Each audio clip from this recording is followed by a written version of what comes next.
Oi, wagwan man. Makini bomba za hiyo kitambo. Sio poa. Kwa tunaendeleza fujo au tunaanzia pale tulipoishia. Poa, mjitambulisho kwanza na ni watazamaji wa kufahamu. Kama kawaida, siwezi badilisha chochote. Leo nenda kistaarabu. Kistaarabu au nenda taratibu. Utajua mwenyewe. Lakini haina shida hiyo. Poa.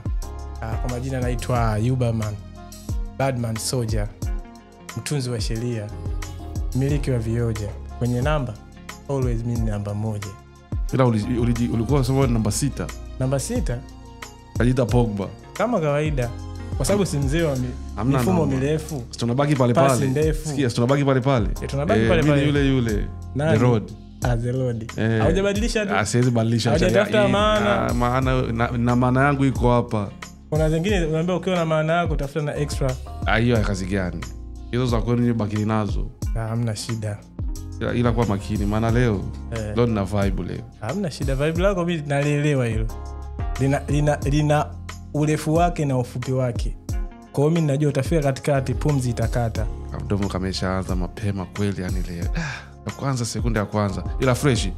Okay, sisi tumerudi tena hewani. Niko na mwanangu Yubaman. Siwezi kusema hilo jina kabisa, na fresh. Ukipendeza umite hata mtoto wako baadaye. Na hisi tuende ni mambo ya msingi au unasemaje? Fresh. Sababu shaanza kuongelea masuala ya watoto. Sasa umetokea Tanzania, sio hivyo? Ndio. Na umekuja hapa kusoma. Ndio. Na unasoma, which means kuna baadhi ya mambo mengine unabidi uyasimamie mwenyewe kama mwanafunzi kimaisha. Emu niambie, ulipofika Taiwan, kazi yako ya kwanza uloifanya ilikuwaje au nini? Kwangu mimi nimeona kama vile ni kitu cha kwanza kwenye maisha yangu kukifanya. Cha tofauti kabisa yani. Sijawahi kufanya. Nikirudi kutoka mfano kama nilipokuwa nyumbani kwetu sijawahi kufanya. Na mara nyingi sana nilikuwa nakimbia. Nikiambiwa kitu nakimbia. Hata unajua kuna kipindi nikasema hata wazazi wangu wenyewe wananiambia hiko kitu wewe ukiwezi. Na mimi nikikiangalia sijawahi kufanya, sijawahi kukiona, lakini nikikisikia na kiogopa kwanza. Kwa jina tu ile. Kwa jina tu Okay. Ilikuwa bwana kazi ya kwanza, kazi ya kwenda shambani. Yaani kiufupi ilikuwa hiyo siku nilikuwa nimelala zangu ndani. Kuna mtu alikuwa anatafuta watu waende shambani wakafanye kazi. Ilikuwa sio kama mimi nilikubali kufanya hiyo kazi. Alikuwa anatafuta watu. Alikuwa rafiki yangu, ni Mburundi mmoja, alikuwa rafiki yangu. Kwa hiyo ilipotokea ni kwamba akanifuata akaniambia nahitaji watu, nikamtafutia watu. Nikampata mmoja, akaniambia sababu mmoja nitampata wapi? Sababu tu nilikuwa nimeelewana naye kwa muda mfupi. Ikanibidi niangalie nimechekecha. Nikaona nitafuta mtu mwingine nikamkosa. Nikamwambia kwa tunafanyaje? Sasa hapa mimi sielewi kwa sababu hata mimi mwenyewe akaniambia hata mwenyewe kwenye kazi naenda. Kilichotokea ni kwamba nikamwambia sasa kama unaenda after hapa kipengele kisha ilikuwa kama muda wa saa 6. Kipengele sasa watu washalala wengi. Saa 6 usiku. Nikamwambia basi fresh mimi nitaenda lakini sio kwamba kazi ninayoipenda. Kilichotokea nimeenda. Maelekezo fresh akanipa muda huo. Na ule mtu kwa sababu alikuwa anashampa maelekezo mengine. Kwa hiyo nikaenda asubuhi mapema tu kama saa 12 kama saa 11. Kwa tukadaka treni, tempa alikuwa anaitwa Shinyini. Shinyini kwa mama mkwe siko mwenyekiti. Shinyini kwa mama mkwe. Watoto wazuri. Mimi tafikiri niliwaona ndio. Sikuwaona. Nilikuwa na wenge. Mimi napajua, namjua mama na watoto wazuri vibaya. Nilikuwa na wenge tele yangu. Yaani sijawahi kufanya hiyo kazi. Mwanangu Abdini anajua. Kwa sababu tushafanya na Abdini hapo. Ndio mara ya kwanza nimeenda akaniambia shemeji mimi hapa sirudi tena. Sirudi. Alinyoka, alala kanyoka hivi kama nyoka. Iko sio mchezo. Na hisi hakuna tofauti na hiyo situation kwa sababu hata mimi nilivyoenda na hisi kwa ni hivyo. Sema maybe kwenye treatment ilikuwa tofauti baada ya kurudi kutoka kwenye hiyo kazi. Nilivyoenda pale bwana, sikawaje. Kwanza tumefika tu tukarudisha tukapoa maji. Nikasema hii kazi gani ya shamba hii? Naelewa.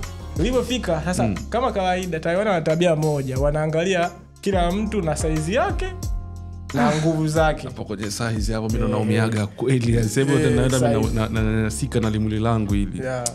La fresh tu. Muangalia kama huyu ndo kwa sababu nilikuwa unaenda naye kwa ni mfupi. Huyu mrefu.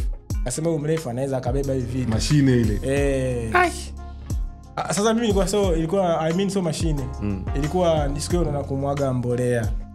Unajua kumwaga mbolea? Najua. Kumwaga mbolea timizi mbolea zinaenda kuchukuliwa sehemu, zile mimi nachukua viroba na vilikuwa na vimwaga. Kwenye bonge la shamba. Kwa hiyo nimelizungusha shamba ile, unajua ile kuzungusha S.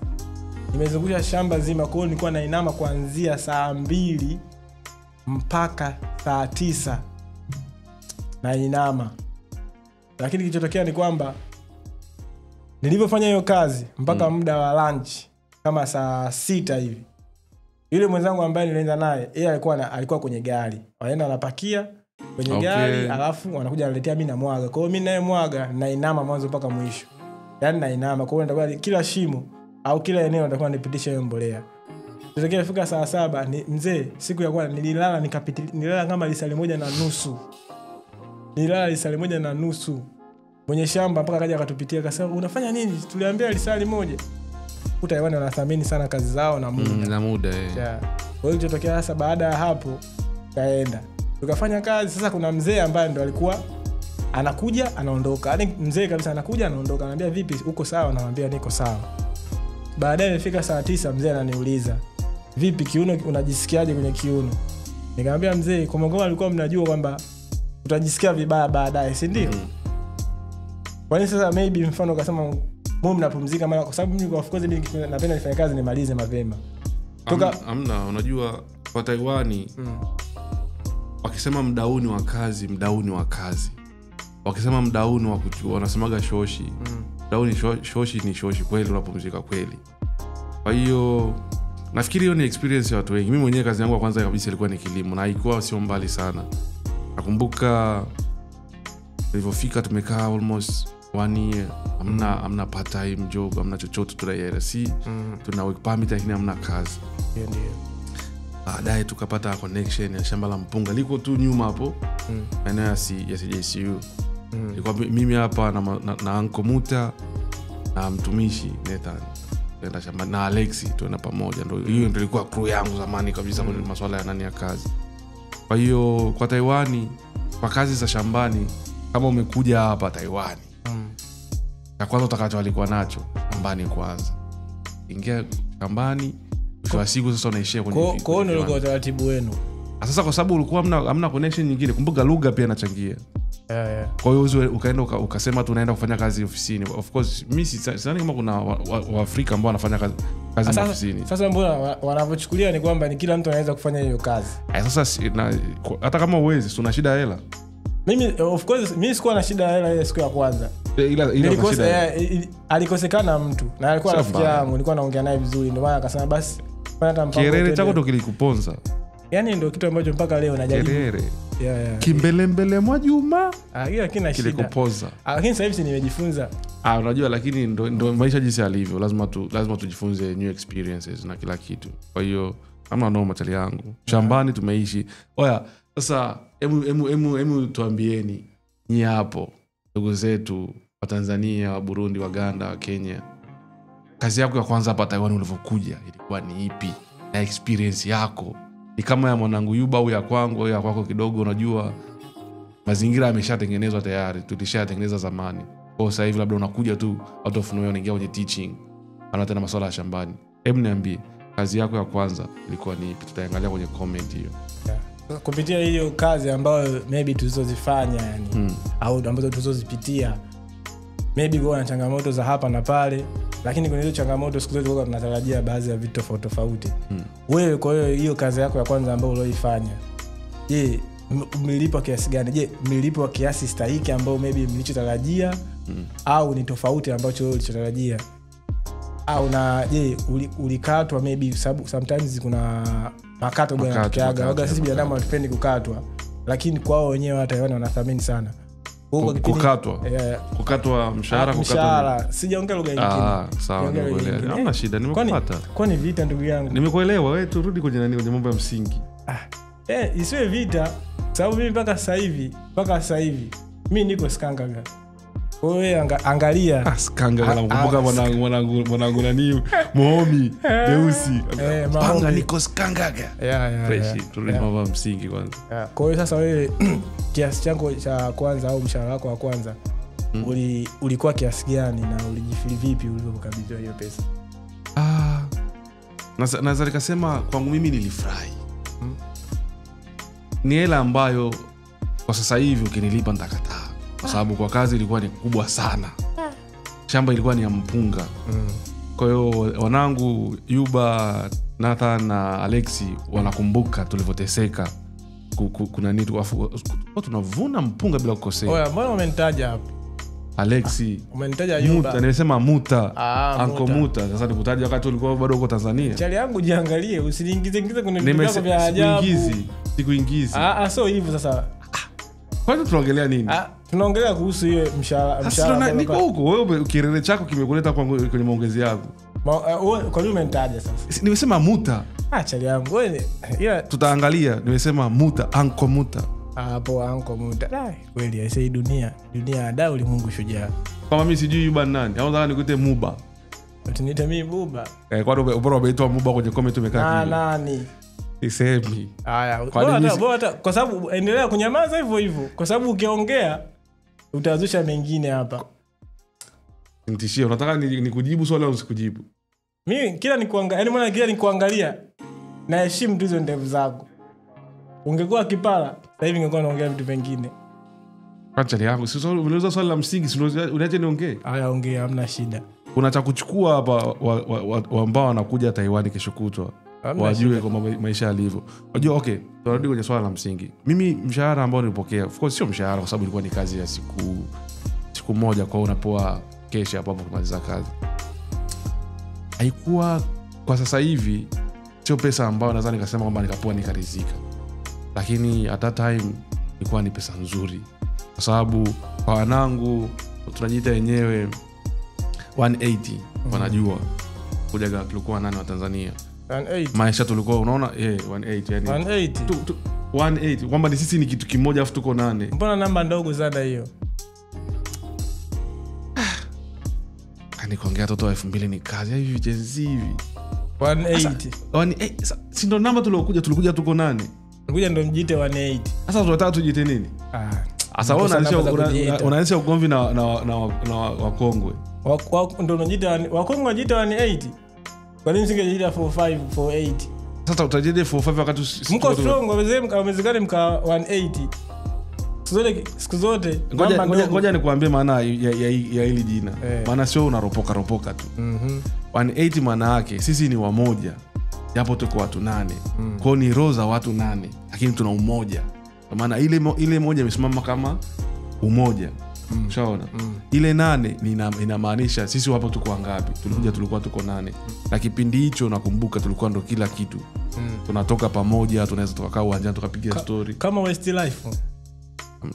Una mdomo sana. Nani alikuwa kati yenu nyinyi alikuwa upinzani? Na mdomo sana. Maana katika ile group la Westlife, katika ile group la watu wanne kuna nafikiri ndo unaanza kuwa unaenda kuwa mpinzani. Hamna, kwa sababu itabidi nimuulize Masai. Ilikuwa mmesema simkuwa pamoja. Sawa, sasa sikiliza. Sawa. Vitu vya msingi, maana una mdomo sana, unatoa nje hapo nje nani ya mada. Kwa mshahara ambao niliupokea kipindi hicho, let's say pesa sio mshahara. Pesa nilipokea kipindi hicho ilikuwa ni kwa ule wakati ilikuwa ni kubwa, ilikuwa ni 2018 bila kukosea 17. Ilikuwa ni kubwa kwa sababu gani? Tulipokuja sisi hapa Taiwan tulikuwa tunakula kwa kutumia vouchers. Kwa hiyo unapoa karatasi A4 limepoa nani amount kama ni 50 NT, 20, I don't know, 10 and 5. Kwa tunaenda kula pale chini cafeteria pale. Yes, pale chini kuna nani pana sehemu za misosi. Kwa hiyo tukishafika pale unaenda unasema kama nataka chakula cha shilingi 70, then unachukua karatasi lako unakata 70 unawapa. Hiyo kaenda ikaja kafika mahali katuuma. Sababu ikifika kwenye ile migawa unakuta kwamba umeshaikuwa mkasi. Kama ukija usichane na mkono, mkasi huu hapa, umekuwa pesa kwamba usije kuondoka na mkasi, umeweka kamba. Kwamba unakata unaondoka kwa ajili yetu.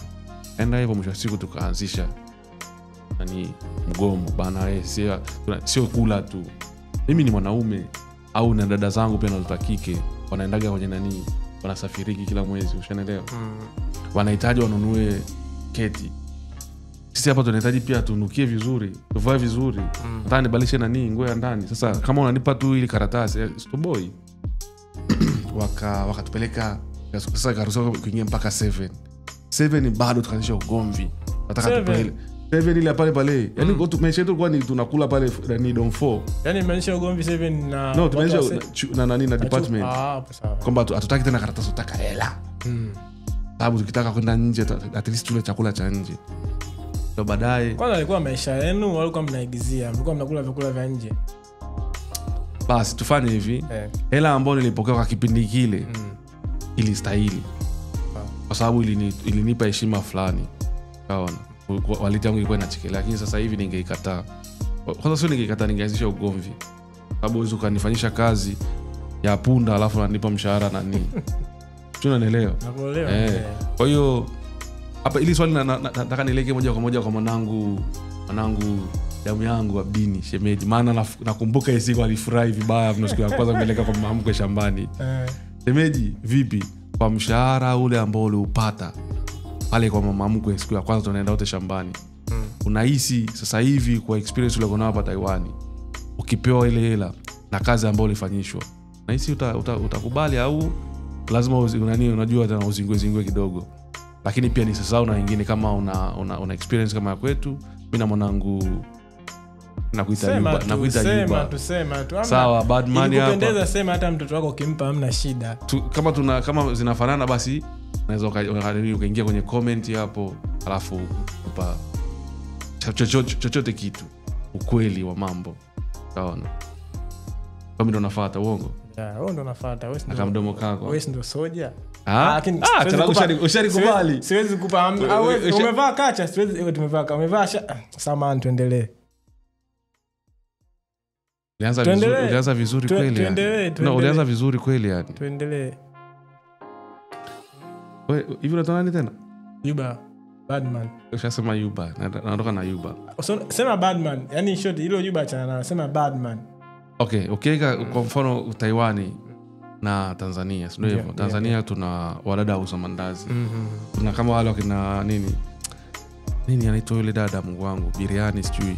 Mariam Biriani. Unaona watoto wa dawa unajua watu wengi. Sasa kama ukiwa unakula ugali huwezi kujua vitu kama hivi. Unajua ugali na kufanya mpaka sometimes ukila ugali una lose network. Hiyo sio leo tena hiyo. Hiyo ilikuwa ni jana. Sasa nilikuwa ni jana sawa, hata kama ilikuwa ni juzi hata itaendelea kuwa na kesho yake, lakini kama ukiwa unakula ugali hata uwezo wako kufikiri au uwezo wako kufanya baadhi ya vitu unapungua. Sawa. Sikiliza sasa, nisikilize bado narudi kwenye mambo ya msingi. Kati ya dada muuza mandazi kwa pale Bongo, ushaona, alafu unamchukua labda let's say okay tuseke jinsia. Eda awe ni mhudumu wa kiume au mhudumu wa kike, na mkaka muuza mayai au muuza mandazi whatever. Unahisi ni kazi ipi ambayo ina stress zaidi pati ya watu wawili? Hapo tunaongelea sasa mhudumu alioko hapa Taiwan na muuza mandazi wa Bongo. Mimi naweza kusema kwa namna ya level ya kimaendeleo kati ya hizi nchi mbili, Tanzania na Taiwan. Mimi nahisi kwa huko wenzetu, kwa sababu maendeleo ni makubwa, kila kitu kiko very convenient. Yaani unaweza kupata vitu kwa urahisi sana. Tofauti na nchi za kwetu. Sababu ukizungumzia muuza mayai Tanzania au muuza mandazi Tanzania, yeye anauza kutokana maybe na time, anauza kutokana maybe na distance. Ukimzungumzia kesi ya muuza mayai lazima atembee, au maybe kama anakaa maeneo maybe ya mjini au tofauti na mazingira mengine, lazima awatafute wateja kwa namna yoyote. Na kwetu sisi unaweza kutafuta wateja, lakini kwenye masuala ya kula ni kama changamoto, sisemi ni kama changamoto fulani. Unaona, so watu wote wanaweza kula vyakula vyote. Wenyewe wanaita kuna wengine mboga 7 na wengine mboga 1. Mtu anazoea kufanya kama mimi nilozoea kula mboga 1, waga na kula chakula cha aina moja. Lakini wewe ndugu yangu mboga 7, maybe kutokana maybe unapenda vyakula tofauti tofauti, kukutana na mayai, kukutana na sehemu na mandazi, unaweza ukala vyakula vyote. Hiyo mboga 7 umenipa ni heshima au ni kejeli? Ni heshima. Si mimi nakuheshimu. Wewe unaniheshimu? Nakuheshimu, nimekuambia kabla. Unaniheshimu mimi? Yaani wewe kitu kimoja ambacho umekikosa. ungekipata hiko nisingekuwa nakuheshimu, lakini at least unacho. Nikikuangalia hivi na kuheshimu, waga napunguza ukali wa maneno. Kwa hiyo sasa ukienda moja kwa moja kwa ile swali kwamba muuza maandazi, changamoto inayotokea ni kwamba kule wateja ni sio ambao wa kudumu. Na ukipata wa kudumu ni wachache. Tofauti na Taiwan kila kitu kipo, yani kama vile unaweza ukatengeneza mfumo ambao maybe ukao unauza kila siku. Kwa sababu wenzetu kwa hizi food vendors like Uber Eats, Mona tuseme wana hizo food panda. Kwa hiyo inakuwa rahisi sana kwa biashara ya namna hiyo. Ukileta Taiwan inakuwa easy. Kwenye hiyo swala la mfano kuwa waiter Tanzania au Taiwan. Kwa Taiwan kwangu mimi naona ni vizuri kwa sababu hata ukiangalia mshahara wa huku mtu anayeipata ni unaweza ukampunguzia ghadhabu za maisha yake. Tufanye hivi. Tutoke nje nani. Swala ni hili lakini tuongelee wahudumu sio wa hizi nini restaurant. No. Tuongelee wale wahudumu wa bar. Ile yangu unajua kuna maeneo tunatimbaga muda fulani. Asa yeke kwenye picture kwamba wewe ndo mhudumu, sio hivyo? Alafu mimi ni mteja. Alafu mteja mimi tayari nishaiva.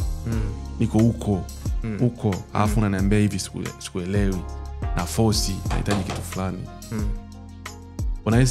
Unaweza kunivumilia next time nikaja hata kama nitakuwa bado sijapiga vitu vyangu.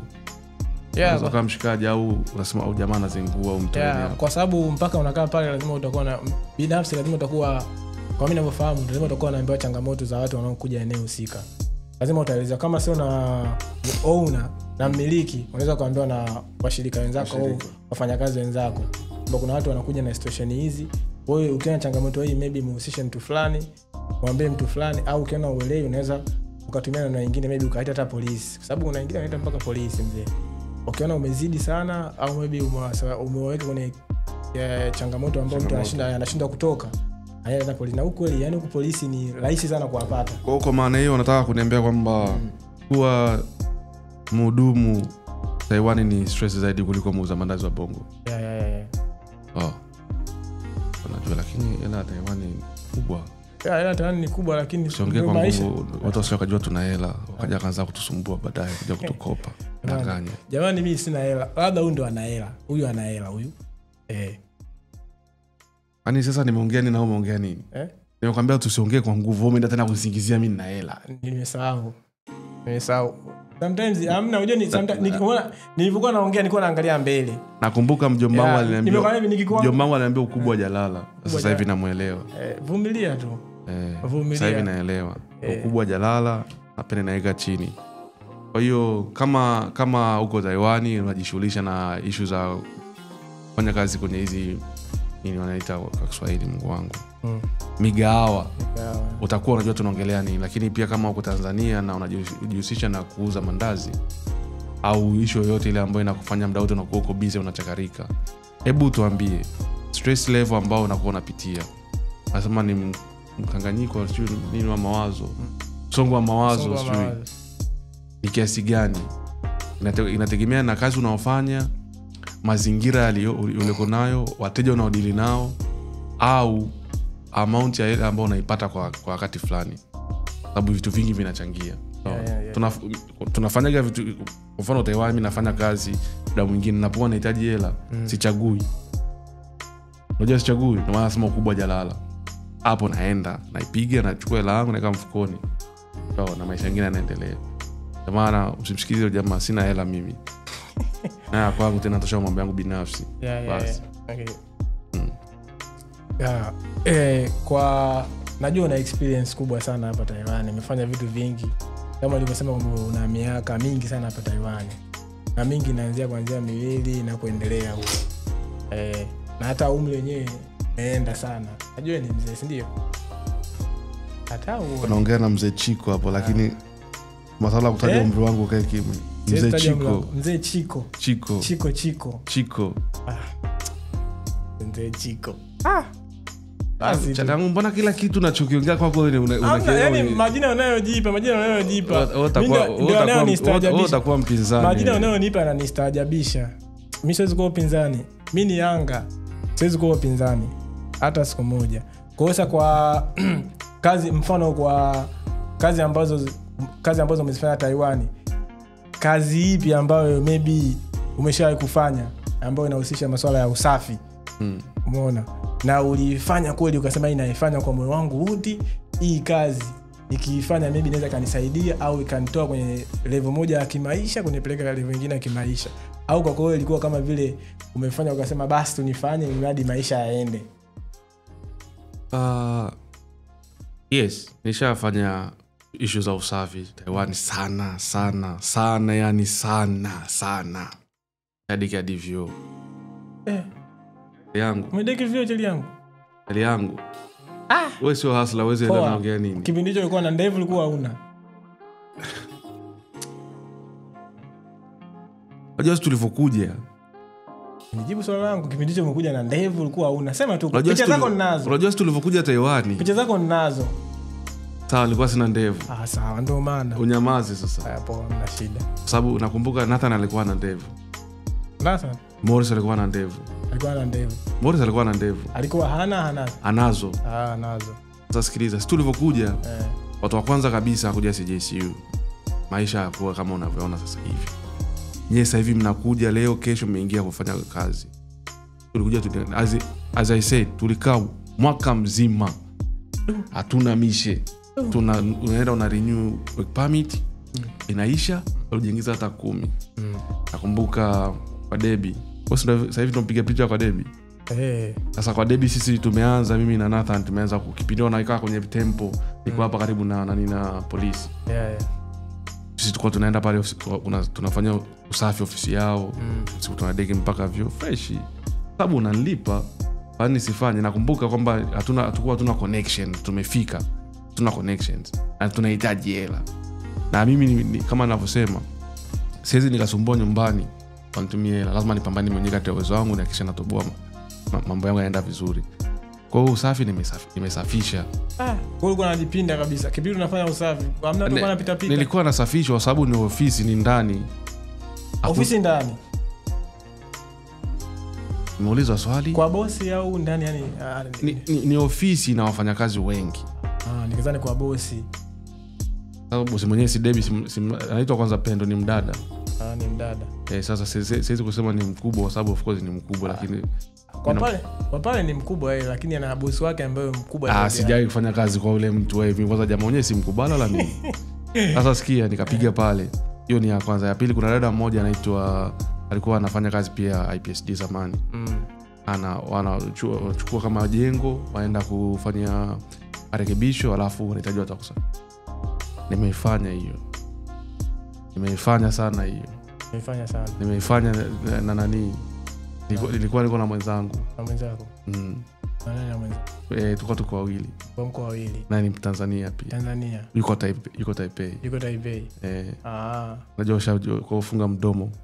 Nimetulia. Funga kamdomo. Una kamdomo ni kakubwa sana. Mimi nilikuwa namfikiria mwingine ambaye ulikuja naye. Nilikuwa namfikiria wewe. Huyo ndo nilikuja naye, nilikuwa nafanya naye. So ulikuja naye ambaye yuko Taipei. Mbona sasa mambo yake? Kwa mtu ambaye maybe umefanya kazi tofauti Taiwan, na especially mfano kama hii kazi za usafi ambazo maybe ilikuwa na changamoto tofauti au ilikuwa maybe kwako wewe ni kama kitu ambacho potential, utuambie kwenye comment ulijisikiaje yani kwenye kufanya hiyo kazi ya usafi. Maana kuna wengine kama ndugu yangu anasema hapa alifurahia kwa sababu alikuwa anafanya kazi kwa boss. Anasema boss wa kike, lakini sina imani. Na kuna mtu usipokuja kucomment wakati unafanya kazi kwa Jeni mimi na wewe, nitajua kabisa wakadanganya jamii. Najua sasa hivi ushakuwa star. Kutafuta kwenye comment hapo. Ukumbuka wakati unasafisha kule. Sasa wewe mimi nasema kusafisha vyumba. Si ndio ni kusafisha? Kusafisha vyumba. Sawa. Ufanyeje? Kusafisha vyumba. Eka kabisa. Kusafisha vyumba. Unajua unavonigeuza hivi shingo yangu nageuka nikiangalia yani kitu ambacho kinatoka kwenye akili yangu. Nikigeuka hivi. Mimi kugeuza. Nikigeuka hivi shingo yangu. Kitu ambacho kinanifanya mpaka ni at least nitulie ni focus. Ni hizo ndevu zako. Nani ni kidogo tu zingerudi nyuma kidogo. Mimi sasa hivi ningekuwa napiga mahesabu mengine. yani ningerudi nyuma kidogo ningekuwa napiga mahesabu mengine. Nahisi watoto ukishawapa uhuru wanavunja mpaka mipaka. Ndio. Salangu sio nini kaka yangu. Twende kwenye kipengele kingine. Okay. Kama wewe umesema unafanya kazi ya shamba na ilikuwa ni ngumu. Sasa kwa sababu mimi nachokijua kwa sisi foreigners hapa Taiwan tunafanya mishe nyingi sana. As long as tunapata hela tunapiga mishe nyingi sana. Yaani unatoka mpaka nje ya box kabisa, yani kwamba kazi mimi siwezi kuifanya lakini unafanya kwa sababu inahitaji pesa. Sasa hebu niambie ni kazi gani uliwahi kuifanya ukasema kwa nini nimekuja Taiwan? Bora ningebaki tu nyumbani maisha yangu mengine yaendelee. Ilikuwa ni issue gani hiyo? Yaani kwanza kazi ambayo nilifanya mpaka nikutane na hiyo situation ya kujutia sema hii kazi sirudi tena. Na hisi ya kwanza ilikuwa hiyo ni kazi kama 2. Sababu nilisema kama mtoto anafanya hivi, mimi bora nalale zangu ndani. Yaani kama nilikuwa kimoyo nilikuwa nasema lakini kutokana na unajua sometimes ukutana na hizo situation unakuwa kama vile naweza kusema kwamba una kitu fulani kwenye moyo unatamani hata ukibwaga yani ukiseme kwa namna yoyote. Mungu anasema sirudi tena. Yaani sirudi tena ilikuwa kazi ya shamba. Kwa sababu hiyo siku nilirudi nilihisi kama vile ni kizazi sina. Unacho? Ninacho tali yangu. Unajuaje kama unacho? Muulize nini mdogo wa samani ndugu yako. Sababu ukisema nalio yako utaanza kusababisha vitu vingine vya ajabu. Sio kama muulize sababu nishakuongea naye hii issue. Nikamwambia kizazi ninacho. Tunamwongelea nani? Ndugu yako. Alikuita Muba? No, ndugu yako. Yaani sijakwambia ndugu yako. Sina mtu ambaye ameniita hivyo, ni ndugu yako. Mimi sijasema kuna mtu amekuita hivyo. Kama unamaanisha vingine sawa. Lakini mimi niliongea naye kwa sababu sijaje kuongea na wewe. Hii issue bana. Wewe usikomongea na ndugu yangu. Sasa siwezi vipi unajuaje? Wewe si upinzani? Mimi upinzani wapi? Mimi sikanga kanishakwambia. Yeah. Kwa bwana hiyo kazi kusema kweli kwangu mimi ilikuwa kama vile nikasema sirudi tena. Lakini ilipita miaka kadhaa. Nilirudi tena of course. Nilirudi tena lakini sikufanya. Niliangalia ina kazi nikasema hii siwezi. Sababu mara kwanza nilikuwa nasema hii kazi haiwezekaniki kufanya kwa sababu Mungu akatepeta. Chalagu kanyori. Watoto wa damu na tabu. Hilo sio swala kwa sababu sio lazima naambiwa sio lazima mwanzo ukitumia nguvu na wewe utumie nguvu. Na yeye at least atajaribu kufanya vitu vingine ambavyo unaweza kutumia akili. Hamna kitu wewe. Kwa sababu unataka ujiangalie unataka ujiangalie jinsi ulivyo mwili wako. Jendo ile dad can I use your car? No. Mimi sio mtu namna hiyo. Magari ya njano. Mimi sijui hata ile gari la njano ni nini. Aisha. Sijada yani in short mimi leo kwa tunapigwa mateke tunasukumizwa kwenye mabasi. Sasa mimi issue ambayo nimeifanya afu nikasema hapa sirudi. Unajua mimi kinachoniponza ni mwili wangu. Yaani mimi kinachoniponza ni mwili. Akiona mbava aje huyu hapa popote ana kazi inamfaa. Shanshin. Nimekata vyuma Shanshin. Mwili kaka mwili unaniponza sana. Na sio mwili hata urefu wako nao unakuponza. Sasa unajua wakati mwingine sababu mwili uache urefu uache kwa sababu gani unajua kwa nini? Elewa. Unareka mjini. Wewe elewa. Kwa kweli. Kwa hiyo Shashi nimepiga hiyo kazi. Na ni kwa sababu ananipa kazi ngumu. Nikasema kuna wakati najutia kwa nini nimekuja hapa. Lakini una kazi nyingine nazifanya Taiwan hapa. Mimi mwenyewe nafurahi yani, na enjoy. Sawa. Ndio. Lakini ndio hivyo mwisho wa siku maisha waga yanaenda. Cha msingi tule tu. Cha msingi tuishi. Yeah. So kwa aina hizo za kazi maybe mimi naweza nikalate hizo kazi za ambazo tumezifanya ambazo zilikuwa zina changamoto ambazo kwa nawaza mimi naweza nikalate kazi yangu ya kwanza ilikuwa kama naweza kusema kwa ubaya maybe naweza kusema so mbaya sana sababu mwisho wa siku nilikuja nikarecover fresh sikupata effect yoyote ila kuna kazi moja ndio maybe nilipataga effect hiyo nisema sitorudi na sitorudi kweli na nimesema hivyo siwezi kufanya lakini hiyo ilikuwa kazi yangu ya kwanza ngumu kujutia. Bosi alikuwa anakuganda sana. Hamna so bosi. Chali yangu unajua unapendwa sana na mabosi. Mabosi gani? Mimi na sinaona sasa mimi si bosi. Sinaona ule mzee wako, naona ule mzee wako pale Shanshin anavyokupenda. Anajua kabisa huyu naye unajua kuna kitu. Unajua kwa nini nimejiita soja?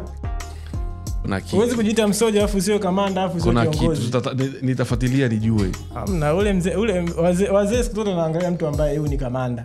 Sina mwili. Yeye akiangalia anasema uwezo mkubwa. Wakiangalia hamna kitu hapo. Ndio hivyo. Yaani iko hamna kitu, ndio wasemaga sometimes kwenye hamna kitu kuna vitu vingi. Kwa hiyo sasa kama wewe ushawahi kufanya hizo aina hizo za kazi afu ukasema hivyo, maybe unaweza kutuambia hapo kwenye comment kazi ya namna gani ambayo ulikufanya ukajutia. Huyu ndugu yangu hajajutia sana. Na nimejutia kidogo kwa sababu nimejutia kidogo tu. Nimejutia. Wewe ndio sawa. Twende kipengele kingine. Tulia, inabidi niandike umechapia. Nimechapia nini? Angalia. Sasa umeona sasa hapa kusema kweli kuanzia sasa hivi hizi ndevu sio ndevu tena, hizi ni nyasi. Kwanza sasa hivi naziconsider kama nyasi. Umesema baada ya kusema umejutia umesema yani, mpaka leo anaandika vitu vya ajabu. Eti mtu umechapia anaandika umechapia. Kwa sababu nikikwambia baadaye na jota unataka. Hizi nyasi nimegundua. Hizi nyasi. Na unazo nyasi pia. Hizi kama nyasi. Siwezi kufanya vitu ambavyo umefanya kama wewe. Sasa bora kama mdomo. No, nilikuwa naona una busara, unaanza kuandika vitu vya kijinga. Vitu ambavyo hadi umechapia. Hizo ni nyasi. Na naomba mfano ikikubidi bora hata unaziondoa kwa sababu hamna shida. Nitamtafuta baadaye azinyoe ili nikufurahishe. Zinyoe tu. Hazina matumizi, hazina kazi yake mbaya sana. Sikiliza. Sasa sikia, kwenye hizi mishemishe tunazopiga kila siku. Ndio. Najua wanatumia kilugha cha Kichina, ndio hivyo. Wanasema yenyewe ni Mandarin. Na sasa hivi unapiga misho wapi kwanza? Iko kwa kiwanda ambacho wewe unachisema kimekupa changamoto. Kwa hiyo bosi wako anaongea Kiingereza au Kichina? Kichina mzee. Kwa hiyo kuna wakati anaweza kukwambia anakuelekeza kitu ukasema tu okay lakini uelewi chochote. Alafu ukavurunda. Niliitwa mpaka jina la okay. Niliitwa jina la okay.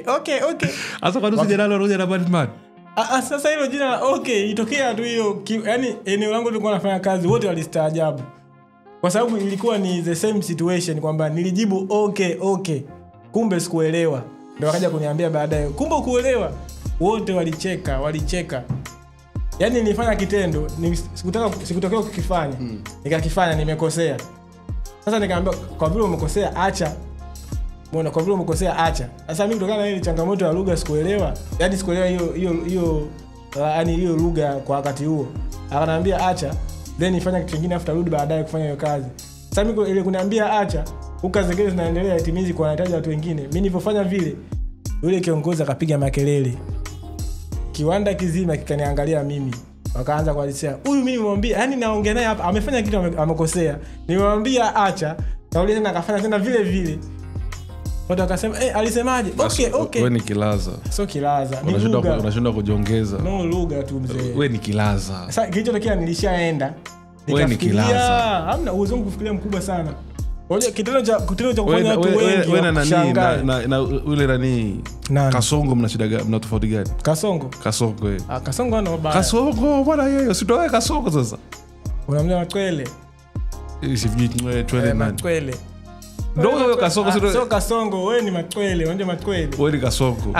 Mimi ni Kasongo wapi? Kasongo unakimbia hapa na pale afu na Saulo unakimbia nini? Unakimbia na Simba unageuka na unarudi tena kwa Simba ile. Hizo ni mbinu za kivita.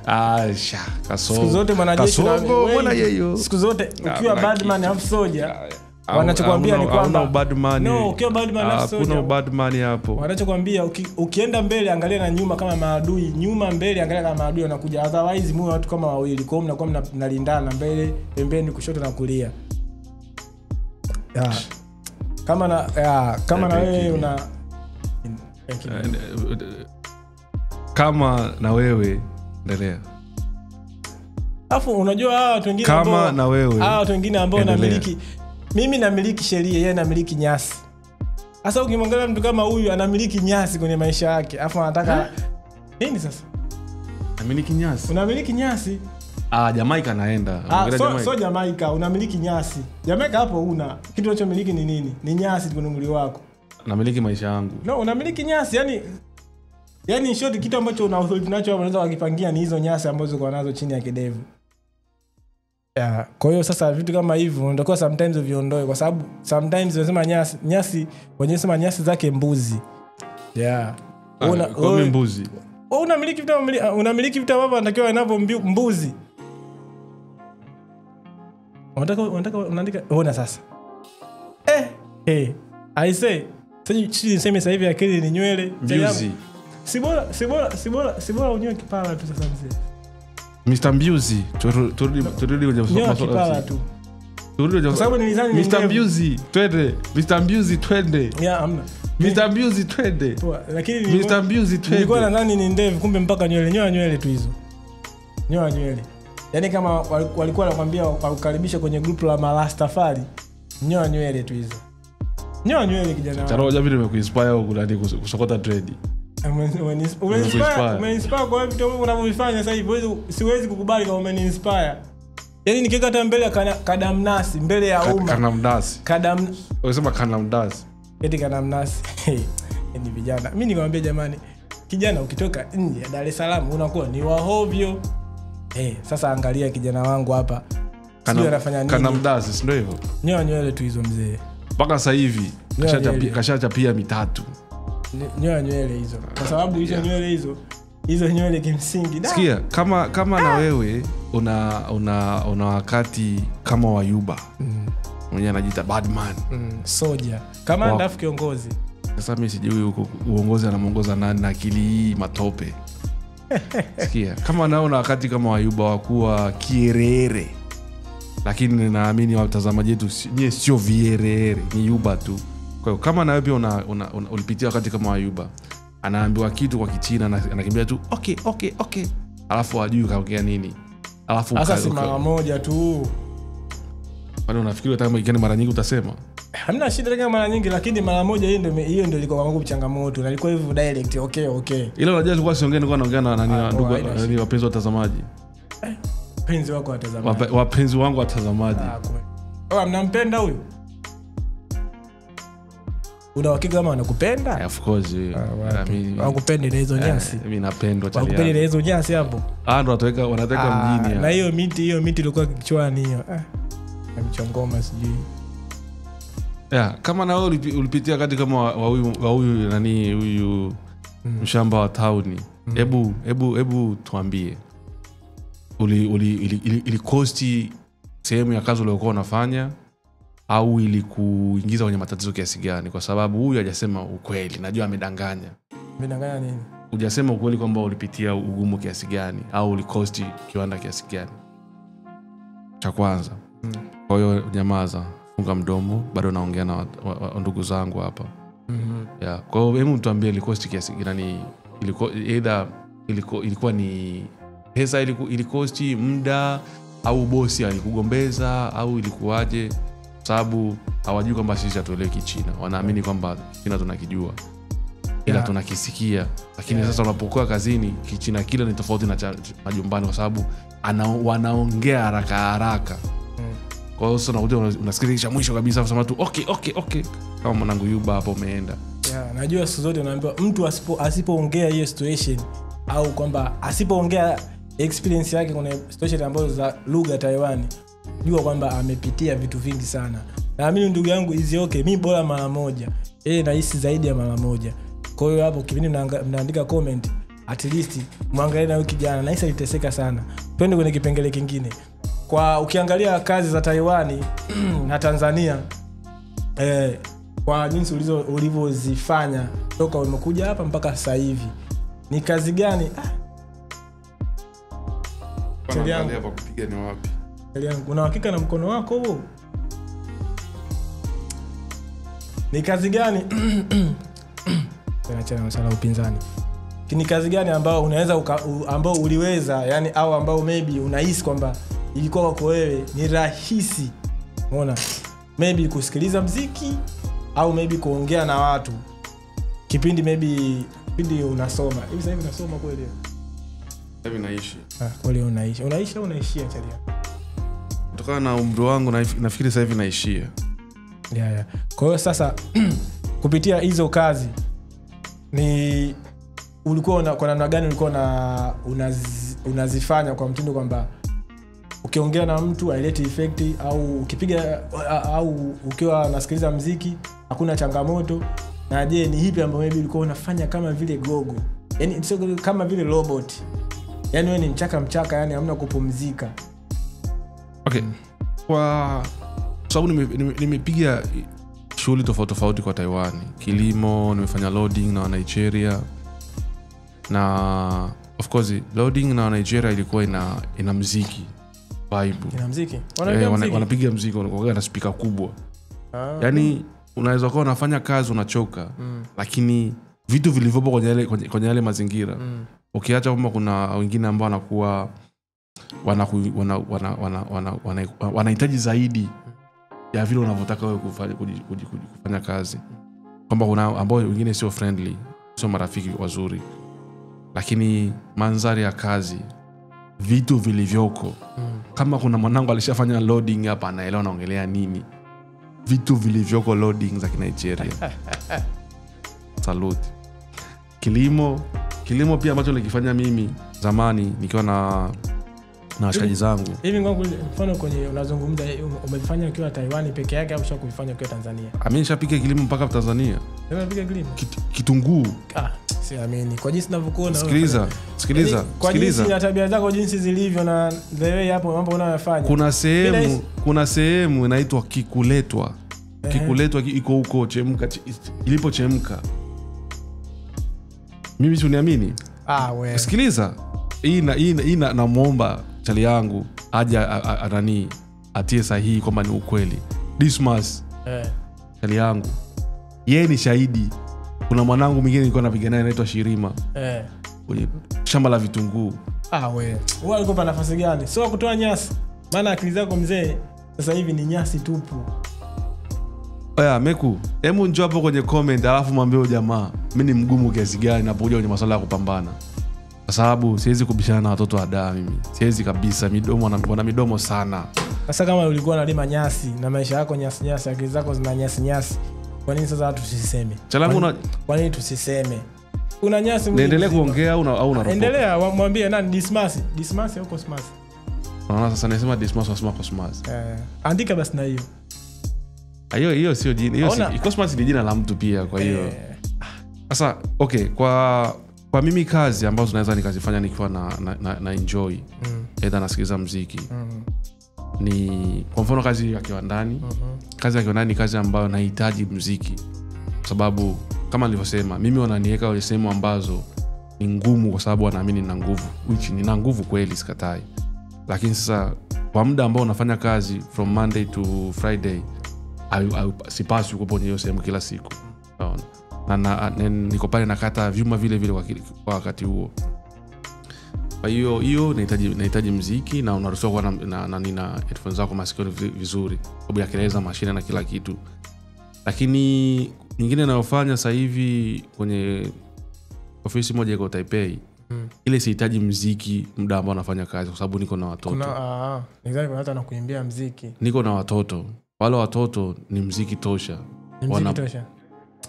Tena yangu hakuna kitu mimi napendaga au napenda kwenye hii kazi kama pale napomaliza wanavoondoka, alafu unaona kwamba walienjoy kuwa na ile session na wewe. Unaona kwamba walienjoy kwa session na wewe, walienjoy kuona nyasi zako. Wanatuma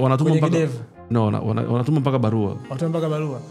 Walikuwa comment nini kuhusu hizo nyasi? Of course, mimi si legendary.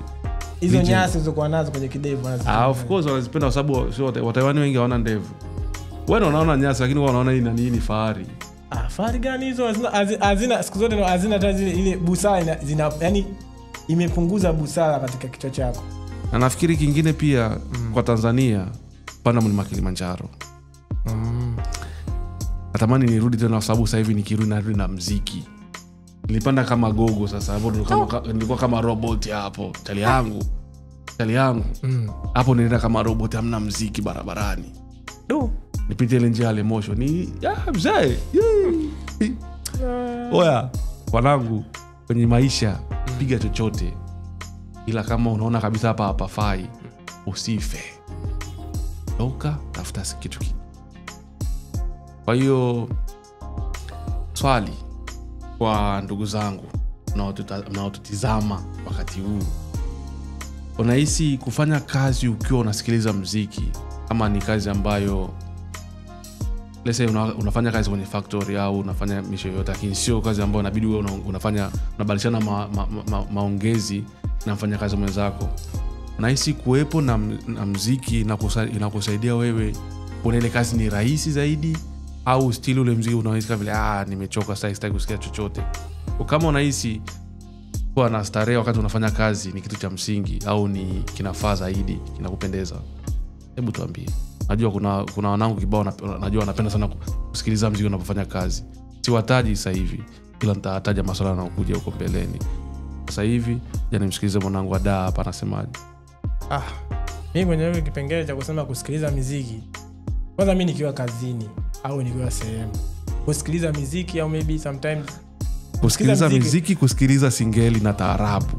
Maana kuna siku tumeandaa barbecue tukakupa speaker na simu upige muziki, kwanza kutupigia taarabu, wanaume wanatupigia taarabu. Kwani taarabu ina ubaya gani? Ile moja ulipiga ya nani ule? Ilikuwa mzee Yusuf, sio hivyo? Mzee Yusuf. Sasa nini sina? Sijui unaimba sijui sina. Imba usiogope imba. Nakumbuka audience wanaelewa. Watazamaji wanaelewa wewe imba usiogope. Afu mwenyewe umejilegeza umenyoka mkono wako juu. Fanya waone. Sasa fanya mimi si mgumu, mimi wachuga. Wewe uliona? Mimi nasikiliza watoto machalo watundu tu. Sio na hakika uliona? Niliona. Hapa sasa hivi watazamaji wanaangalia hizo ndevu zako au hizo ndevu zako. Mzee mwenzangu ulikuepo. Alitupigia taarabu. Hebu tuambie mimi nasingizia au ni ukweli? Maana hapa tuko live. Hatudanganyi chochote. Esther mzee mwenzangu ulikuepo. Alitupigia taarabu na singeli, unakumbuka? Onyesha. Sawa, nilipiga hizo singeli si taarabu unazomaanisha wewe. Maana sometimes watu wa mkoani hawaelewi. Mtu unaweza kanapiga singeli anakuambia taarabu. Unapiga taarabu anakuambia singeli. Sasa kama ulikuwa uelewe au maybe kuwa fuatilia, maybe ulikuwa uko top kama kawaida yako, unakoga unafika kileleni mapema sana. Unaona? Kama ulikuwa katika nimesema top unafika top sana yani. Top yani unakuwa top. Uliongea Kiswahili. Niliongea kweli Kiswahili. Sasa kama unasema kuhusu hiyo situation ya kwamba nilikuwa ni kweli, of course taarabu nao ni muziki. Ni muziki ya watu mfano wanaishi maeneo ya pwani. Unaona? Kama mfano umekaa maeneo ya Dar es Salaam kusikiliza yani au kwa karibu na mimi sijakaa Dar es Salaam na wala siipenda Dar es Salaam. Sawa, ni muziki ambao sio mibaya. Unaweza kusikiliza kama ukiwa na muda. Ila mwanaume ulokamilika uwezo ukakaa na washikaji maskani tunakula nyama choma na niaje alafu wewe unatupigia taarabu. Sasa kwani hapo kuna ubaya gani jamaa? Unaacha kina Jomaki, unaacha kina Malume, unaacha kina Mbuzi, unaenda kupiga taarabu. Sasa wewe sikiliza, ukiangalia ile alafu unafuata neno tu neno. Hamna, kwa sababu si ukikaa unasikiliza, kwa sababu kila sehemu ulipo Dar es Salaam ukikaa, kama ukuta nyumba ya kwanza ya pili hajapiga taarabu, unakuwa huko maeneo hapo karibu ambao unaweza ukapata hizo melody za taarabu. Hizo sio masuala sio ya nini. Wote. Mfano naweza kuzungumza na wajua watu wachache wanatoka Dar es Salaam. Ngoja nianze kuwataga hapo. Watage wa nini sasa? Ili watuambie kama ni tabia zenu kusikiliza taarabu. Sasa yani nisikiliza sisi kwa sababu Dar es Salaam ndio center ya muziki Tanzania. Mimi nimesema na wajua kama ndio headquarter ya muziki. Dedicate. Okay. HQ, ndio hivyo. Yani HQ headquarter. Andika hata headquarter. Sababu tunapenda hayo mambo. I say. Wazazi naomba kama mzazi au wazazi au ndugu yangu ukimuona hapa kama akiwa anafuatilia au ndugu mshaurini basi, mimi naona nisikii, naambia anyoe hizo news sijui nyasi. Au anyoe hizo news sijui nyasi. Leo. Alafu umekula nini? Si lengo lako la kuja na karatasi. Yaani mimi natimiza haja zako natimiza haja zako. Kwa sababu ndio kitu ambacho ninachokitaka. Yaani unajua nilichokuja kujifunza. Sitaki watazamaji wangu wapate shida kufikiria. Kwa sababu unachapia sana. Kwa hiyo ninapokuwa nakwambia hivi, najua kabisa utaanza kujifunza kuongea Kiswahili kinachoeleweka. Watoto wadau hizi kuyafunga maneno vizuri. Sikia, ndugu zangu wa Dar es Salaam au mkoa wote, kwa sababu of course ni muziki. Au una shida kwenye kusikiliza. Lakini unahisi muziki unaweza ukakudefine kwenye macho ya watu kama mimi ninavyomjaji ndugu yangu. Kwa sababu pia kwenye makazi tunasikiliza muziki, popote tunasikiliza muziki. Hata tukimaliza hapa bado tutaplay muziki. Kwa hiyo Hebu tuishi au unasemaje tena? Tuishi mzee. Wagwan. One love. Nakubali mzee wangu. Asa. Kwa kutokana na shamba umefanya, si ndio hivyo? Sasa hivi upo kiwandani. Ni kazi ipi? Kwa sababu mimi najua na baadhi ya kazi nimezifanya. Ndio. Afu zikali ngumu. Nikasema, hii kazi ni yangu? Au kaumbwa, yani mimi mwanadamu au ni ya robot afu mimi ndo naifanya? Unaona? Afu mwisho wa siku najikuta kwamba kazi ile nitaifanya kwa muda fulani mpaka naona kabisa hapa siwezi, naacha naondoka. Kwa hiyo nahisi ni kazi gani ambayo ushakutana nayo? Umepiga tu, hii kazi sio ya mwanadamu, lakini mimi mwanadamu naifanya. Na jinsi ninavyokujua ulivyo nyori. Ni kazi ipi? Yani mimi kusema kweli, yani binafsi, kwa sababu mimi huaga nikijutia mara moja, yani kishafanya kazi moja hivi nikaona ina changamoto. Yani nilivutana na changamoto ya kwanza, na hisi kila kazi ilikuwa kabla ya kwenda nilikuwa sina tabia ya kuuliza kwa sababu kuna vitu vingine mimi siko interested navyo, au wakati fulani sina nia navyo. Toka nilivyojua hiyo kazi, nikisikia tu kazi ya namna fulani huaga nauliza wahusika. Lakini kwa kazi ambayo unaweza kusema kwamba ilinifanya mpaka nikasema hii kazi ni ya wanadamu, na hisi ni kazi hiyo ya shamba. Kwa sababu mwisho wa siku nilihisi kama hivi hii kazi wanafanyaje watu wengine? Si kwa sababu nilikuwa sijawahi kufanya. Hii kazi watu wengine wanafanyaje? Sababu mimi naona ni rahisi. Nilikuwa naona rahisi, lakini mwisho wa siku nikasema hizi kazi hataki kufanya binadamu. Na nashukuru Mungu, unajua kipindi nafanya kazi nilikuwa nawaza hivyo. Wewe nilikuwa nawaza hivi. Hii kazi nafanya kwa sababu ilifika muda nikahisi kama vile nakwambia kizazi sina. Ndio kama Mungu asiwe alimtuma huyo mzee akaja akaenda kama vile ujumbe kwenye ile eneo. Akaniambia unajisikiaje? Nikamwambia najisikia vibaya mno. Yaani najisikia kufa. Nikamwambia najisikia vibaya, akasema sawa.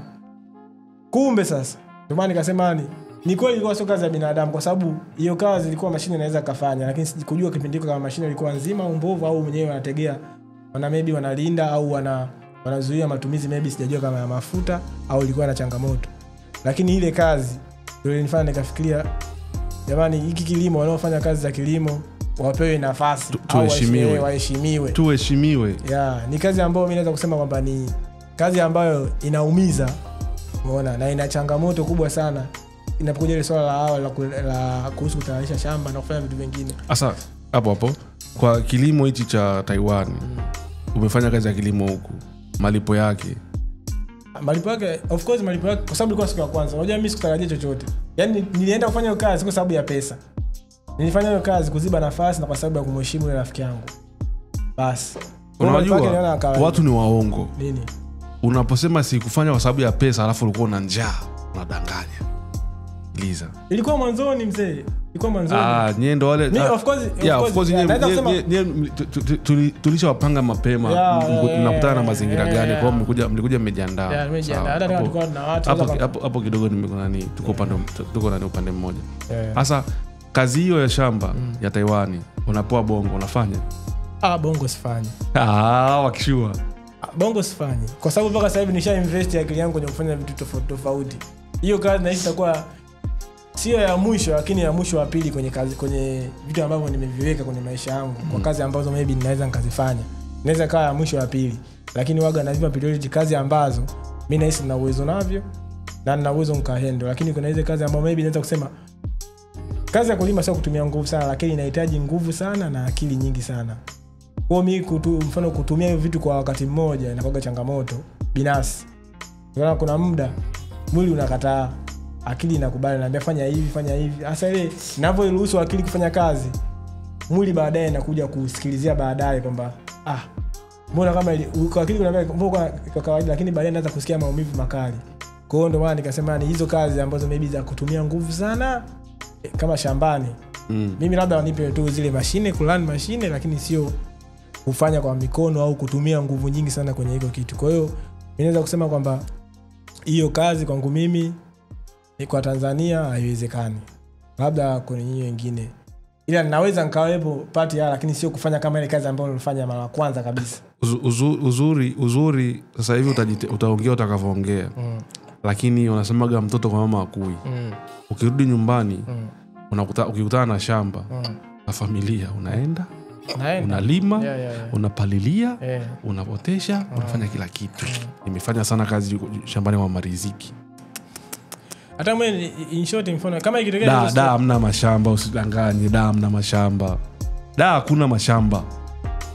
Wewe mtoto wa da uko pale da mjini. Da hakuna mashamba. Yaani hawa watu ambao watu wa mkoani wanaamini kwamba sisi watu wa da tunawa appreciate, lakini sasa wao kwa sababu hizo akili zao wanaamini kwamba kufanya kazi nje au kufanya kazi nje kidogo ya Dar es Salaam, wanaona kama vile mtoto wa Dar es Salaam kufanya ni kosa. Kwa sababu mimi hapa kama hapa ninachotarajia ni kwamba angeniambia labda karibu kwetu uje ufanye kazi za namna hii, uone naofanya. Wewe nikukaribishe ofisi nyumbani kwetu. Wewe hapo.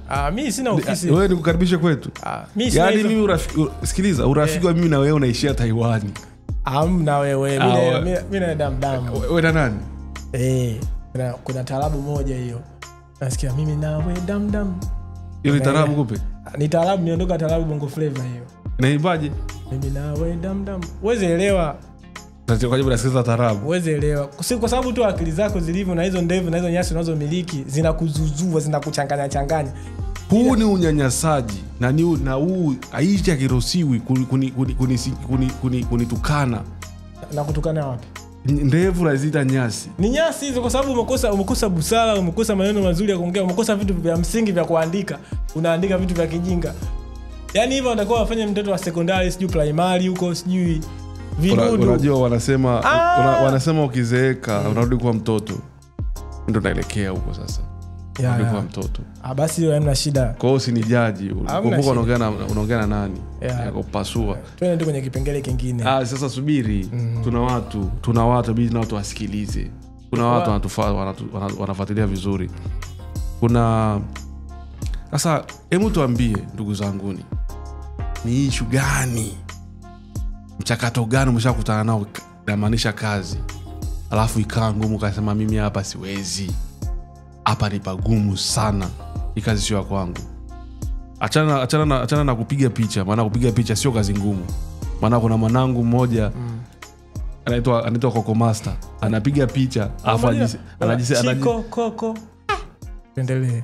Anaitwa Evans. Anapiga picha afa anafanya kazi ngumu. Master, hiyo kazi hiyo ni ya nani? Lakini kifesi achana nayo.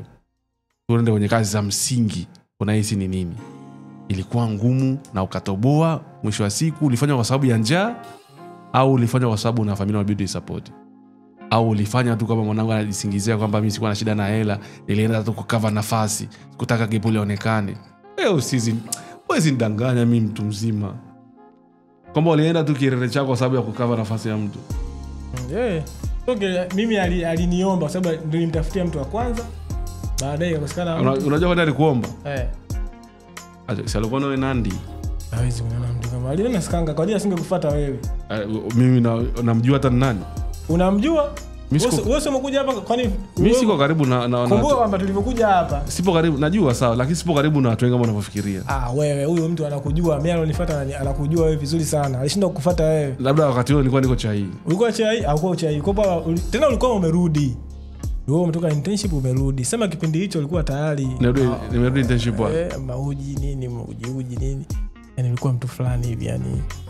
Internship yangu mimi nilikuwa nafanya Tainani hapa. Ndio Tainani hapa. Ulikuwepo alishinda kukufuata. Na mimi nilishinda kukufuata kwa sababu of course wadogo wengi, yani wewe mwenyewe ulikuwa unaniogopa. Yaani wewe sikia chali yangu. Wewe ulikuwa unajua muda wote ningirani mshikaji anaweza kanipasua. Huyu mzee mimi simuelewa sana akanipasua. Kwa hiyo washikaji wengi wanaogopa. Mimi ni mkorofi. Fresh. Hamna shida. Ngoja tuende kwenye kipengele. Ushaongea na watazamaji wako. Watazamaji wake msikilizeni huyu. Lakini mtambue kwamba sio kila mwenye ndevu basi aheshimiwe. Kuna wengine wanamiliki nyasi. Sasa tunaongea nini? Afu unaongea nini? Hamna shida, tunaendelea. Tuende kwenye kipengele kingine. Langu, unajua kuna vile vingumi vya hivi. Ushachezaga nani ukiwa mtoto? Ucheza ile inaitwa hadi kesho. Umeona sasa? Nakuuliza ushacheza? Sijai kucheza. Watoto ada hiyo vitu hamna. Unapigwa ngumi hapa. Nikikuona vile niseme hadi kesho au hadi baadaye. Kwa nikiona baadaye pia nakutusua. Yani nataka tupinge, nataka niweze kukupasua kwa sababu nifanye kama mchezo lakini yangu nikupasue. yani unipasue mimi unipasue mimi jina langu mbona kama uliogopi tunapata nikupasua amna ni serikali tu wewe angalia tu serikali wewe hapo yani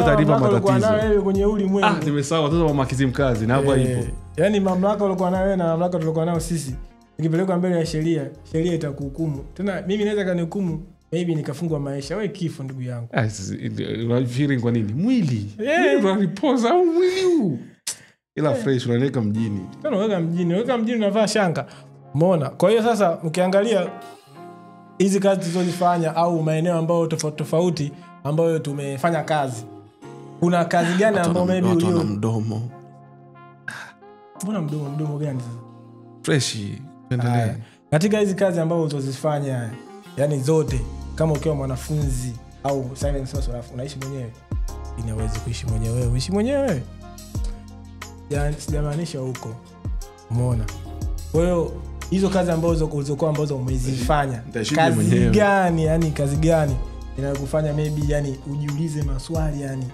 hivi kweli mimi nimefanya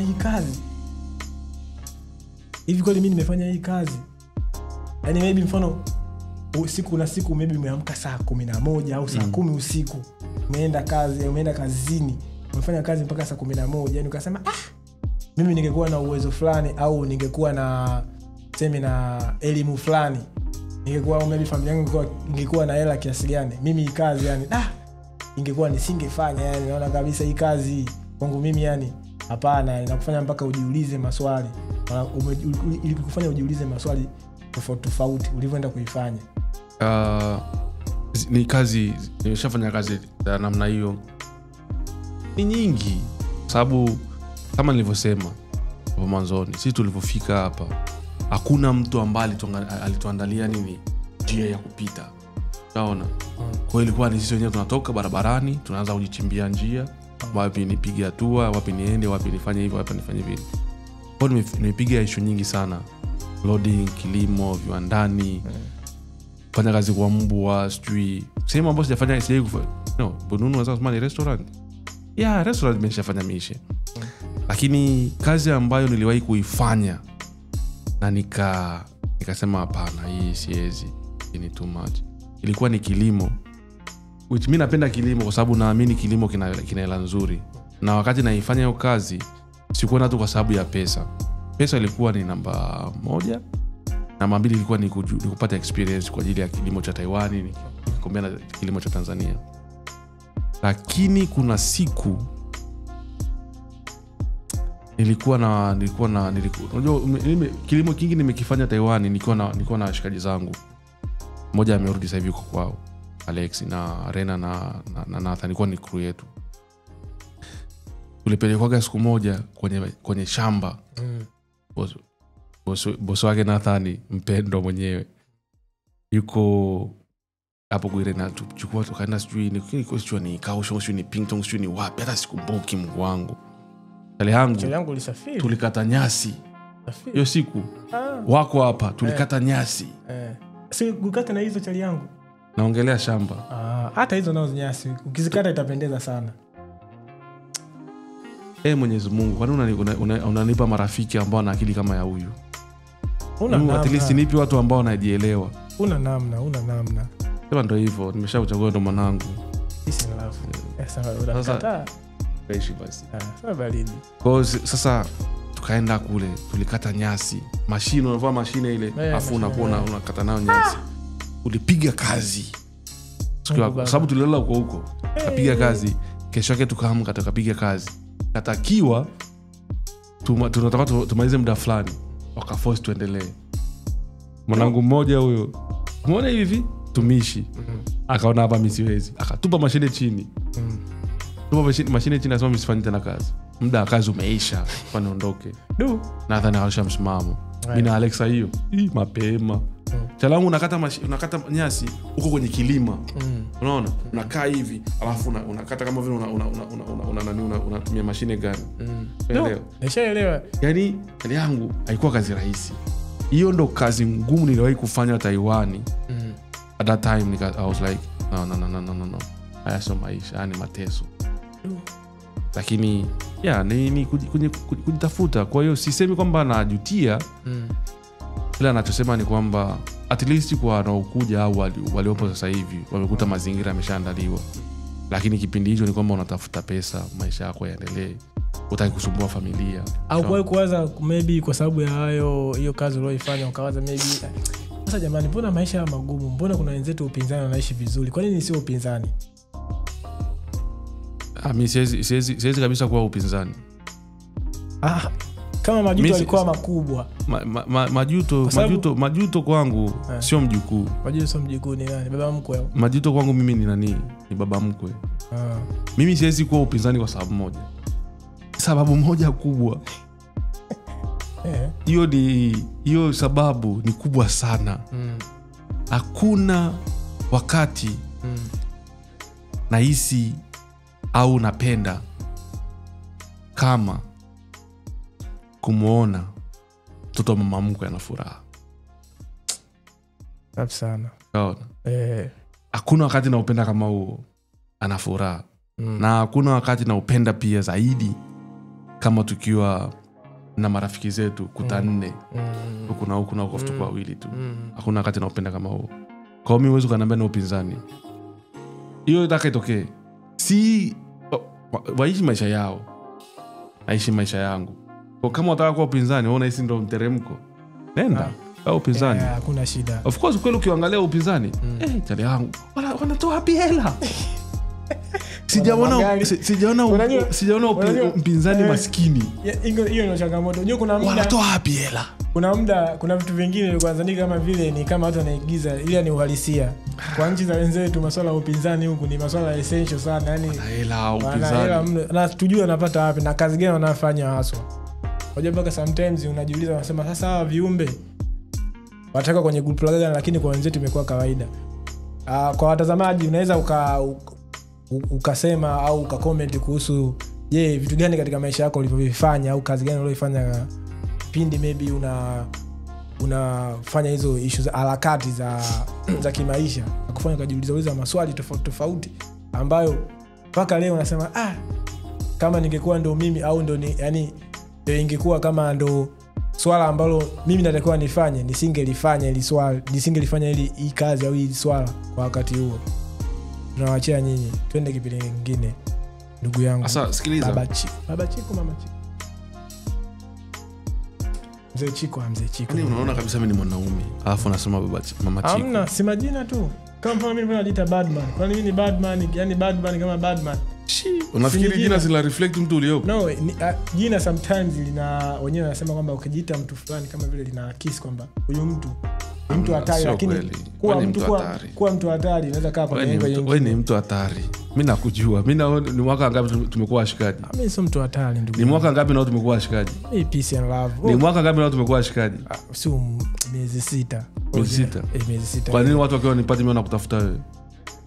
Si wanajua. Na kwa nini watu wakiwa kupata wananitafuta mimi? Mimi sijui kwa nini, lakini maybe kwa sababu wanajua washikaji muda wote wako pamoja. Twende kwenye kipengele kingine ndugu yangu. Sasa kwa kutokana na mishemisho ulizofanya kwa hapa Taiwan na umelalamika sana kilimo kimekutesa, unahisi ni kazi gani unaweza ukaichukua Bongo ukaichukua sema kwamba hii kazi nataka kama ilivyo mazingira na kila kitu afu kaleta Taiwan? Na nakumbuka pia na kwa pesa hii ya Taiwan. Pesa hii ya Taiwan. Ndio.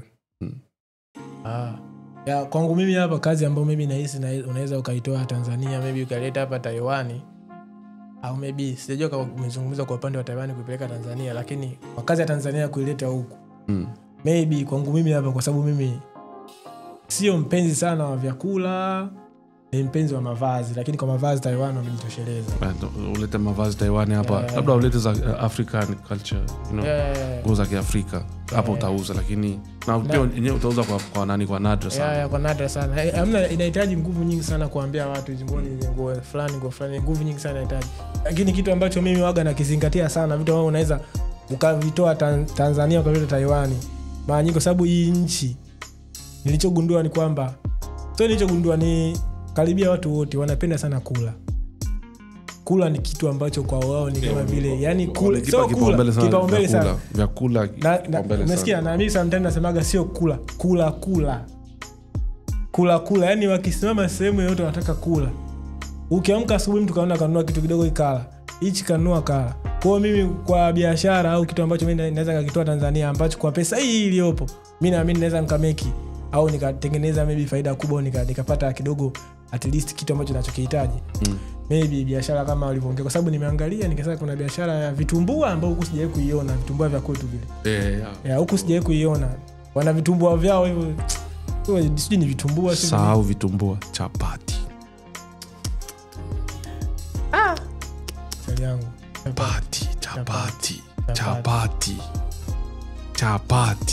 Chapati. Nasema tena chapati. Kuna issue moja ilitokea tulienda Taipei kwenye siku ya uhuru. Chapati. Zikapikwa chapati, pilau na nini.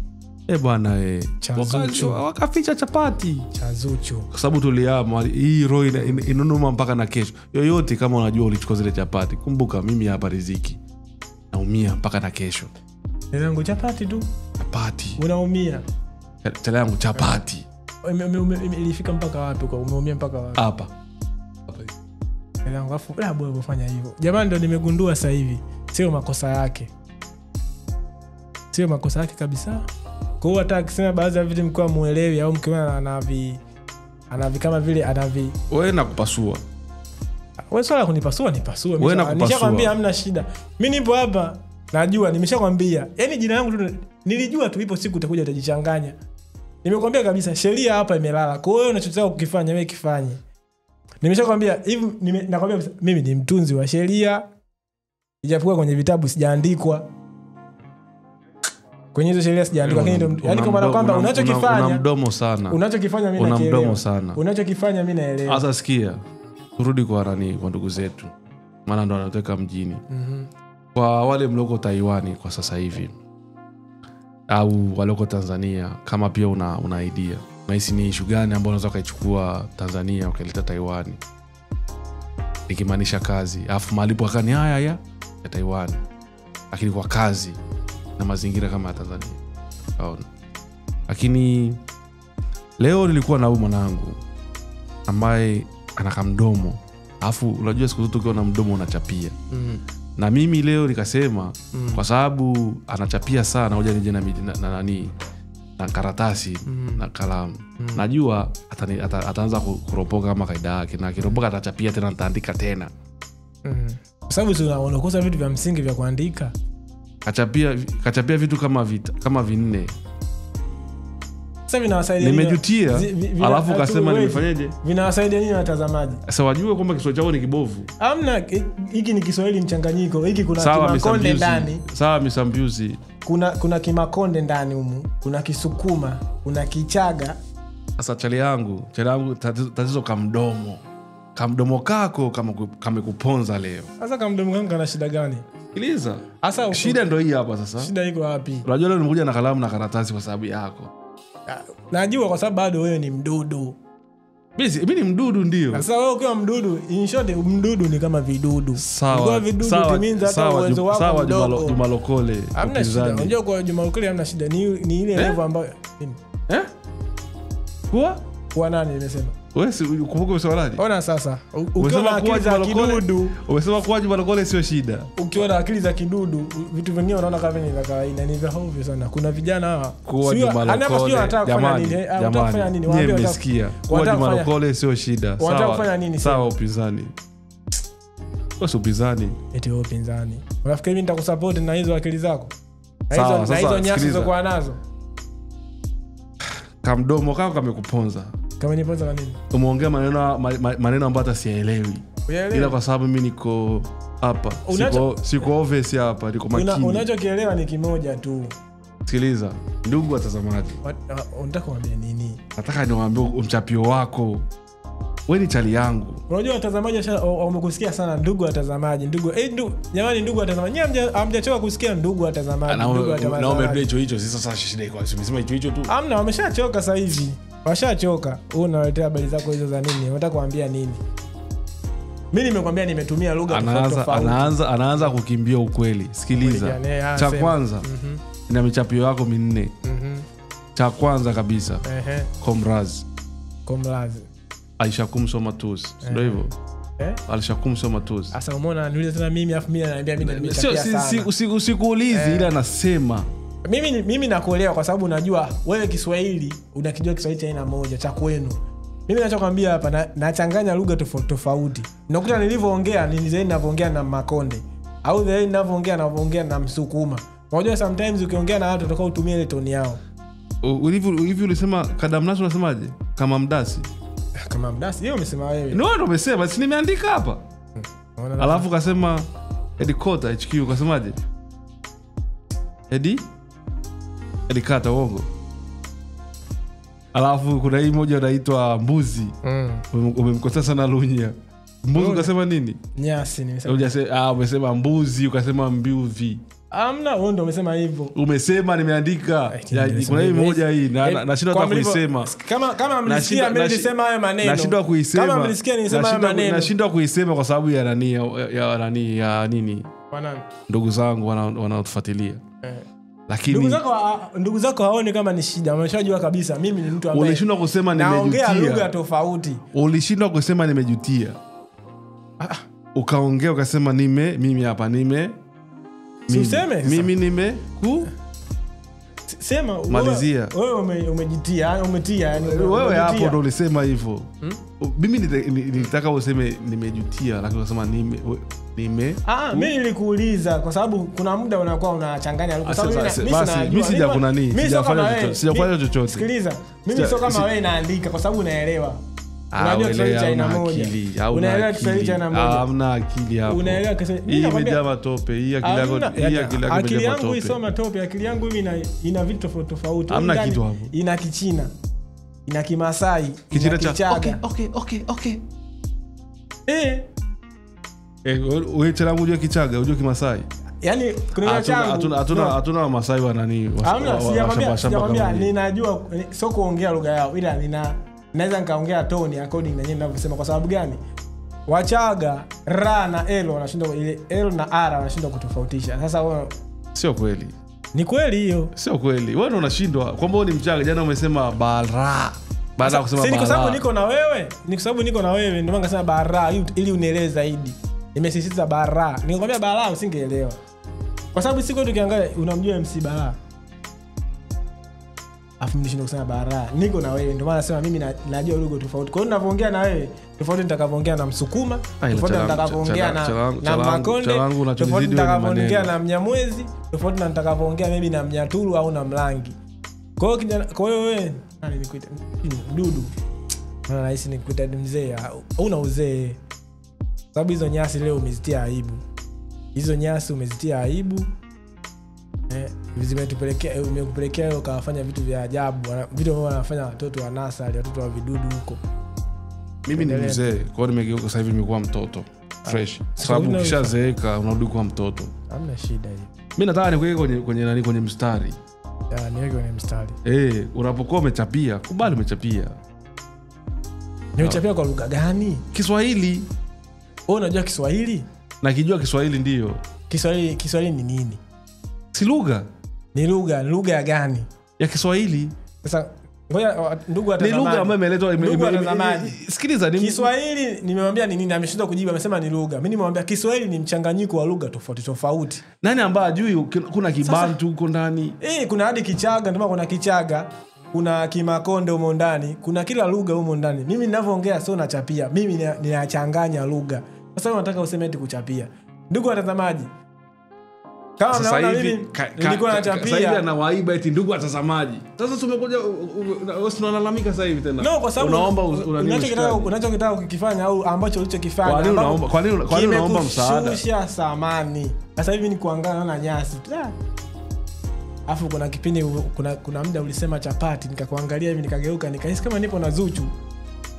Nikakumbuka ile nyimbo chapati. Umesema chapati nikageuka nikahisi nipo na Zuchu. Endelea ndugu yangu.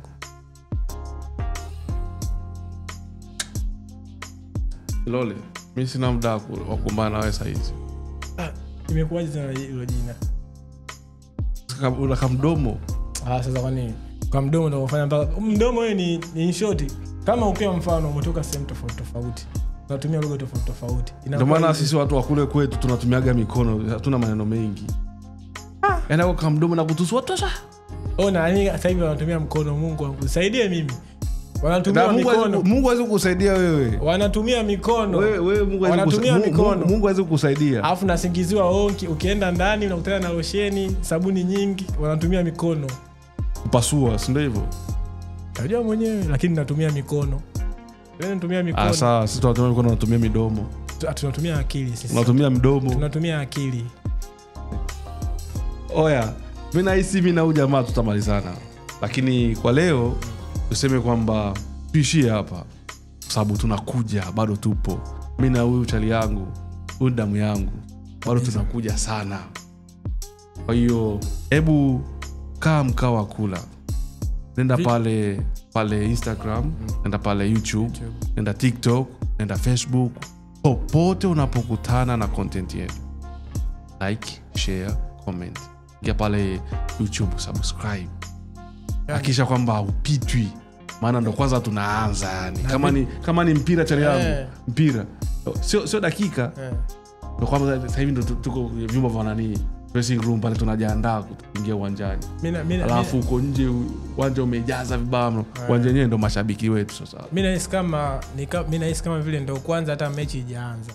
Kwa sababu kama vile tuko jana yake ambao leo kuna mechi. Tunafanya mazoezi ya mwisho.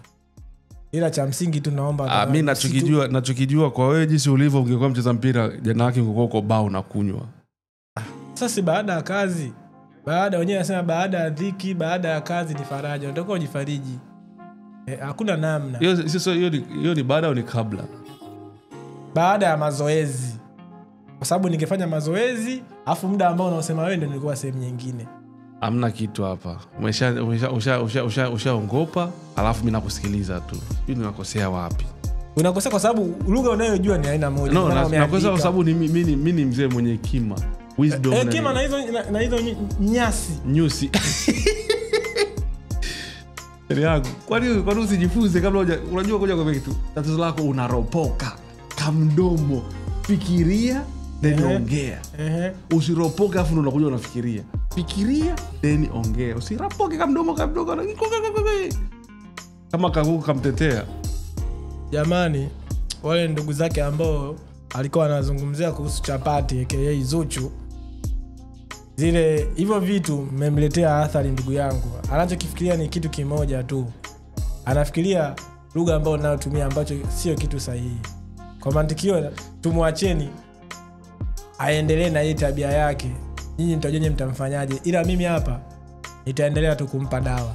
Maana dawa ndo kwanza tupo tunaanza. Mimi nafikiri huyu tumwache kwa sababu ana mdomo, alafu mimi mdomo sina. Kama mdomo kako ni kakubwa.